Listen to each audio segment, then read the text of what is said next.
এক ভাই জানতে চেয়েছেন রোজা অবস্থায় অজু করার সময় গড়গড়ার সহিত অজু করা যাবে কিনা, কুলি করা যাবে কিনা। আর এক ভাই জানতে চেয়েছে শরীর থেকে রক্ত বের হলে রোজা অবস্থায় হাত কেটে গেল, পা কেটে গেল অথবা অন্য কোনো অঙ্গ কেটে গেলে রক্ত বের হলে রোজা ভাঙবে কিনা। আর এক ভাই জানতে চেয়েছে রোজা অবস্থায় নদীতে বা পুকুরে গোসল করার সময় যদি হঠাৎ করে পানি ভিতরে ঢুকে যায় তাহলে রোজা ভাঙবে কিনা।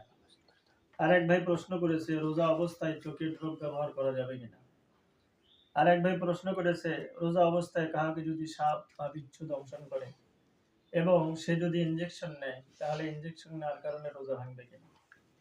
আর এক ভাই প্রশ্ন করেছে হাঁপানি রোগী অথবা শ্বাসকষ্ট রোগী রোজা অবস্থায় ইনহেলার ব্যবহার করতে পারবে কি পারবে না। সম্মানিত দর্শক শ্রোতা, আমি আপনাদেরকে এগুলো দলিল আদিল্লাহ আকারে ফতোয়ার কিতাব দেখে দেখে আপনাদেরকে এই সমস্ত মাসলাগুলোর সমাধান দিব।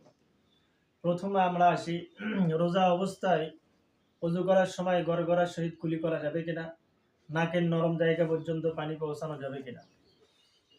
রোজা অবস্থায় গড়গড়ার সহিত কুলি করা যাবে কি যাবে না, এই যে আমি আপনাদেরকে ফতোয়ার কিতাব থেকে ফতোয়ায়ে রহিমিয়া খণ্ড নম্বর 7 পৃষ্ঠা নম্বর 205 এই किताबेर मध्य लिखছে रोजादार के लिए गड़गड़ा और नाक के नरम हिस्सा में पानी पहुंचाने का हुक्म नहीं है।